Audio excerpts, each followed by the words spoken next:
Neville Goddard, The Search, presented by Wisdom Untold. To Victoria, The Fulfillment of a Dream.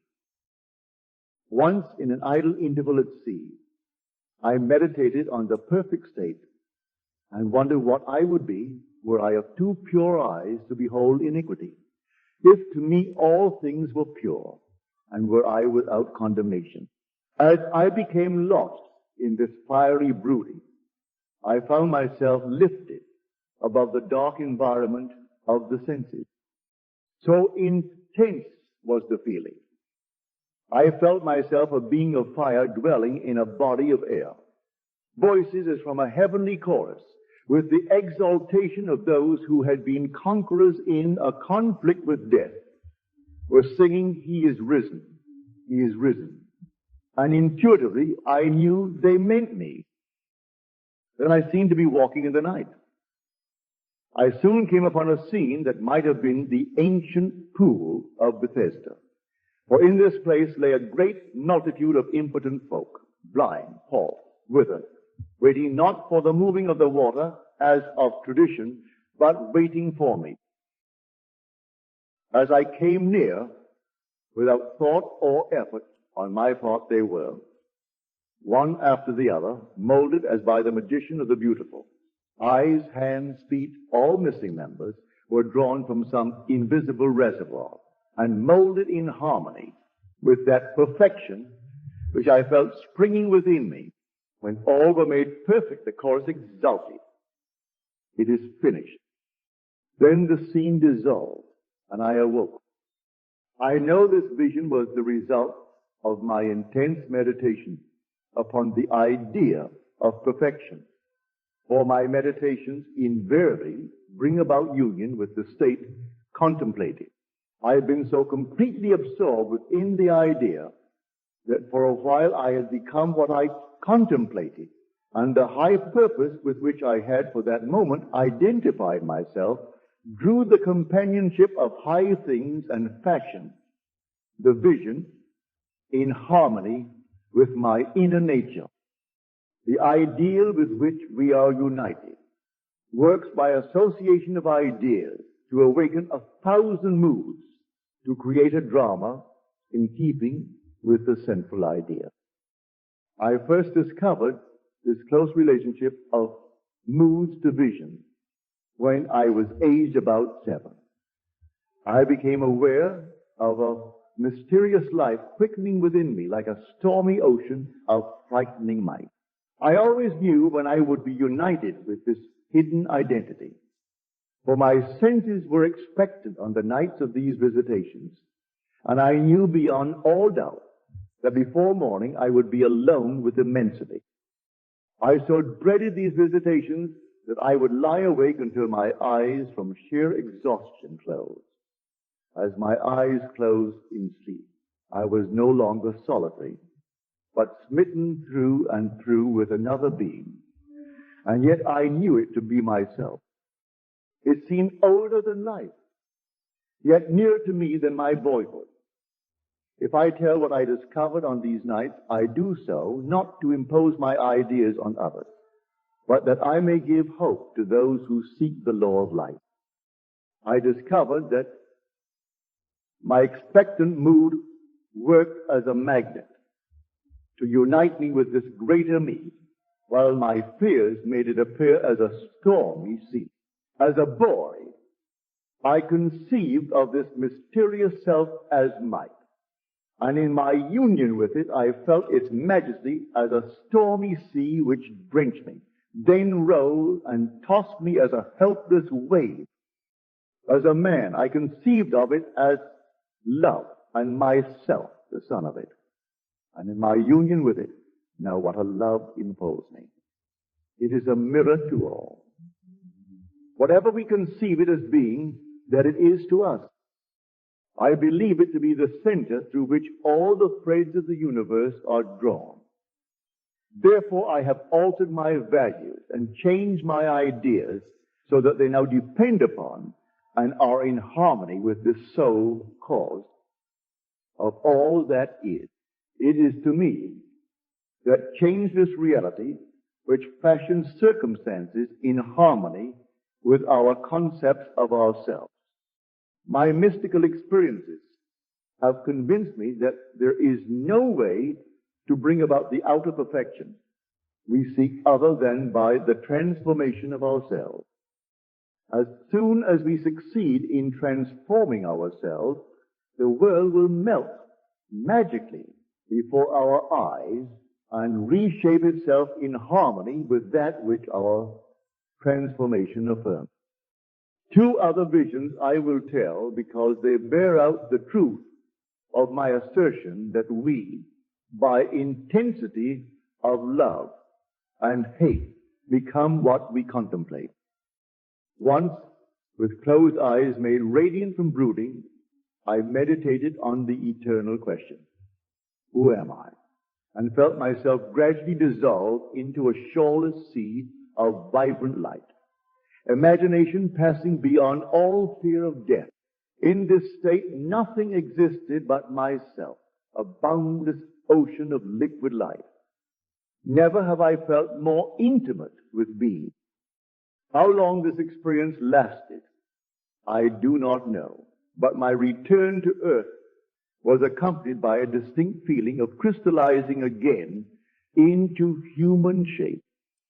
At another time, I lay on my bed, and with my eyes shut, as in sleep, I brooded on the mystery of Buddha. In a little while, the dark caverns of my brain began to grow luminous. I seemed to be surrounded by luminous clouds, which emanated from my head as fiery, pulsating rings. I saw nothing but these luminous rings for a time. Then there appeared before my eyes a rock of quartz crystal. While I gazed upon it, the crystal broke into pieces which invisible hands quickly shaped into the living Buddha.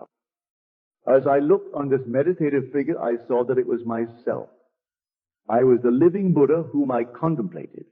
A light like the sun glowed from this living image of myself with increasing intensity until it exploded. Then the light gradually faded, and once more I was back within the blackness of my room. Out of what sphere or treasury of design came this being mightier than human? His garments, the crystal, the light.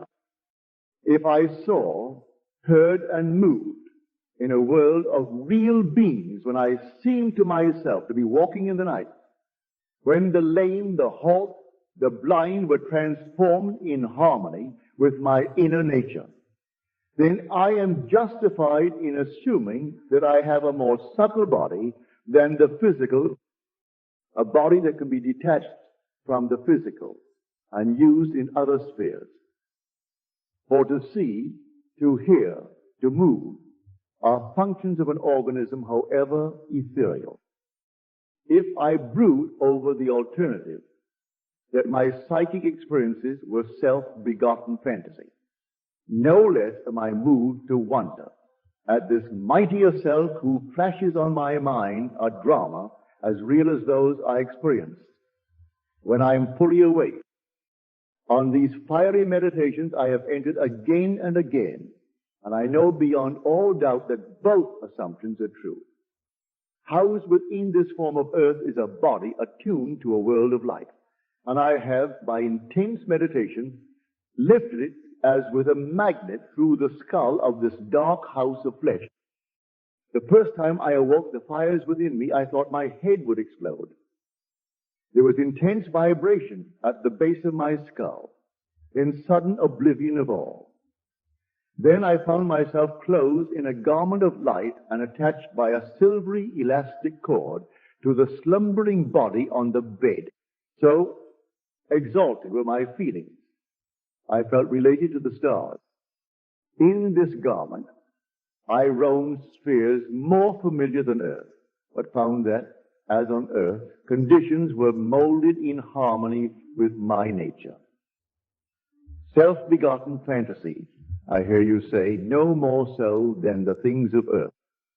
I am an immortal being, conceiving myself as man and forming worlds in the likeness and image of my concept of self, what we imagine that we are.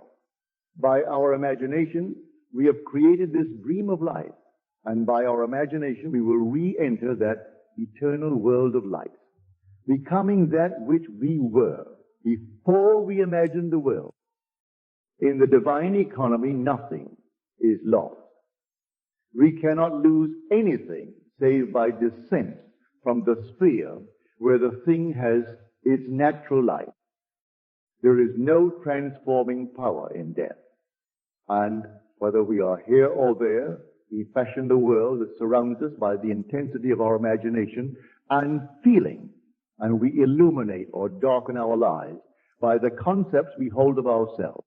Nothing is more important to us than our conception of ourselves. And especially is this true of our concept of the deep, hidden one within us. Those that help or hinder us, whether they know it or not, are the servants of that law which shapes outward circumstances in harmony with our inner nature. It is our conception of ourselves which frees or constrains us, though it may use material agencies to achieve its purpose, because life molds the outer world to reflect the inner arrangement of our mind. There is no way of bringing about the outer perfection we seek other than by the transformation of ourselves. No help cometh from without. The hills to which we lift our eyes are those of an inner range. It is thus to our own consciousness that we must turn as to the only reality, the only foundation on which all phenomena can be explained. We can rely absolutely on the justice of this law to give us only that which is of the nature of ourselves. To attempt to change the world before we change our concept of ourselves is to struggle against the nature of things. There can be no outer change until there is first an inner change, as within, so without. I am not advocating philosophical indifference when I suggest that we should imagine ourselves as already that which we want to be, living in a mental atmosphere of greatness, rather than using physical means and arguments to bring about the desired change. Everything we do, unaccompanied by a change of consciousness, is but futile readjustment of surfaces. However we toil or struggle, we can receive no more than our subconscious assumptions affirm. To protest against anything which happens to us is to protest against the law of our being and our rulership over our own destiny. The circumstances of my life are too closely related to my conception of myself not to have been launched by my own spirit from some magical storehouse of my being. If there is pain to me in these happenings, I should look within myself for the cause. For I am moved here and there and made to live in a world in harmony with my concept of myself. Intense meditation brings about a union with the state contemplated.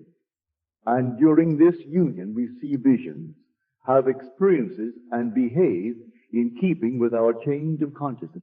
This shows us that a transformation of consciousness will result in a change of environment and behavior. However, our ordinary alterations of consciousness as we pass from one state to another are not transformations, because each of them is so rapidly succeeded by another in the reverse direction. But whenever one state grows so stable as to definitely expel its rivals, then that central habitual state defines the character and is a true transformation. To say that we are transformed means that ideas previously peripheral in our consciousness now take a central place and form the habitual center of our energy. All wars prove that violent emotions are extremely potent in precipitating mental rearrangement. Every great conflict has been followed by an era of materialism and greed in which the ideals for which the conflict ostensibly was waged are submerged. This is inevitable because war evokes hate, which impels a descent in consciousness from the plane of the ideal to the level where the conflict is waged. If we will become as emotionally aroused over our ideals as we become over our dislikes, we would ascend to the plane of our ideals as easily as we now descend to the level of our hates. Love and hate have a magical transforming power, and we grow through their exercise into the likeness of what we contemplate. By intensity of hatred, we create in ourselves the character we imagine in our enemy. Qualities die for want of attention.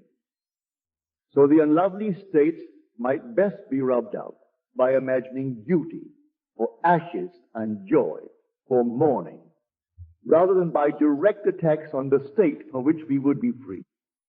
Whatsoever things are lovely and of good report, think on these things, for we become that with which we are in rapport. There is nothing to change but our concept of self. Humanity is a single being in spite of its many forms and faces, and there is in it only such seeming separation as we find in our own being when we are dreaming. The pictures and circumstances we see in dreams are creations of our own imagination and have no existence save in ourselves. The same is true of the pictures and circumstances we see in this dream of life.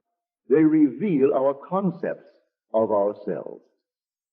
As soon as we succeed in transforming self, our world will dissolve and reshape itself in harmony with that which our change affirms. The universe which we study with such care is a dream, and we, the dreamers of the dream, eternal dreamers, dreaming non-eternal dreams. One way, like Nebuchadnezzar, we shall awaken from the dream, from the nightmare in which we fought with demons, to find that we really never left our eternal home, that we were never born and have never died save in our dream.